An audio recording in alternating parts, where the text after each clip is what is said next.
पिछले 24 घंटे में उड़ीसा के ऊपर रेनफॉल का डिस्ट्रीब्यूशन आइसोलेटेड रहा है।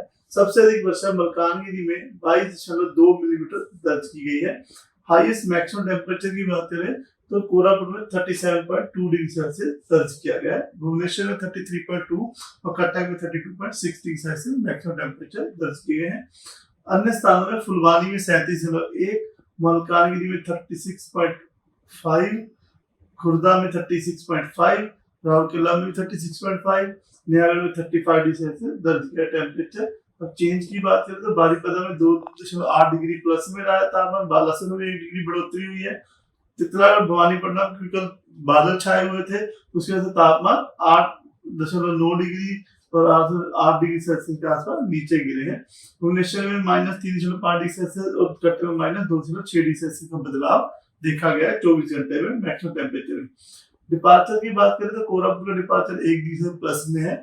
चित्रागढ़ में -13.5 डिग्री सेल्सियस, भवानीपटना -10.8, बलंगीर में -10.1 डिग्री सेल्सियस नेगेटिव में डिपार्चर दर्ज किया है। वही भुवनेश्वर कटक में भी -4.5 डिग्री से आसपास जो है डिपार्चर दर्ज किए गए हैं। फिलहाल उड़ीसा के ऊपर कोई भी सिग्निफिकेंट वेदर सिस्टम नहीं है, लेकिन आस पड़ोस के सिस्टम की वजह से जो बारिश जो हो सकती है तो स्कैटर्ड रेनफॉल डिस्ट्रीब्यूशन दिया गया है। नॉर्थ उड़ीसा और साउथ ईस्ट उड़ीसा में, साउथ इंटीरियर उड़ीसा में आइसोलेटेड डिस्ट्रीब्यूशन रहने की संभावना है।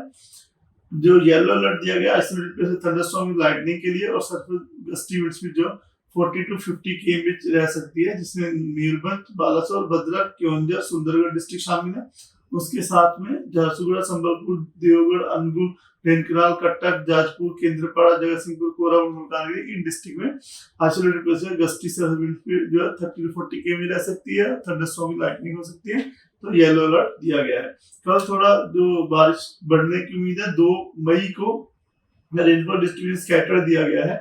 हैवी रेनफॉल और हेलस्टॉर्म भी होने की संभावना है 1-2 स्थानों पे, और थंडरस्टॉर्म लाइटनिंग के साथ गस्टी सर्विस भी जो है 50 to 60 km रह सकती है, जिसमें मयूरभंज, गंजम, गजपति में ऑरेंज अलर्ट दिया गया है। उसके अलावा जो सुंदरगढ़, केओंझर, बालासोर, भद्रक, जाजपुर, केंद्रपाड़ा, कटक, जयसिंहपुर, नयागढ़, खुर्दा, पुरी, रायगढ़, कोरापुट इन डिस्ट्रिक्ट में जो है सरफेस गस्टी 40 to 50 km रह सकती है, और आइसोलेटेड थंडरस्टॉर्म लाइटनिंग के लिए येलो अलर्ट दिया गया है। 3 तारीख को भी जो मयूरभंज, बालासोर, केओंझर है, यहाँ पर ऑरेंज अलर्ट दिया गया है। Hailstorm, heavy rainfall, thunderstorm lightning और गस्टी 50 to 60 आइसोलेटेड प्लेसेस हो सकती है इस वजह से। और बाकी अन्य स्थानों पे जो हमारे बचे हुए कोस्टल उड़ीसा के डिस्ट्रिक्ट अनुगुल, ढेंकनाल, कंधमाल, कालाहांडी, नवरंगपुर, रायगढ़, कोरापुट इन जगहों पे आइसोलेटेड थंडरस्टॉर्म लाइटनिंग और गस्टी 40 to 50 km रह सकती है, जिसकी वजह से येलो अलर्ट दिया गया है। तो उसके बाद डे 4-5 में अलर्ट नहीं है, लेकिन बारिश जो है हल्की फुल्की रहने की संभावना है। डे 4 में लगभग जो हमारा कोस्टल उड़ीसा, रायगढ़, कोरापुट, मयूरभंज, केओंझर में स्कैटर्ड रेनफॉल डिस्ट्रीब्यूशन दिया गया है। इंटीरियर में अन्य स्थानों पे आइसोलेटेड डिस्ट्रीब्यूशन दिया गया है। डे 5, 6, 7 में जो है आइसोलेटेड प्लेसेस पे एक दो हल्की वर्षा होने की संभावना है। अभी टेम्परेचर फोरकास्ट की बात करें तो टेम्परेचर में अगले 4 दिन तक ज्यादा बदलाव नहीं देखा जा सकने की संभावना है। उसके बाद तापमान जो है 2 से 4 डिग्री सेल्सियस तक बढ़ने की संभावना है।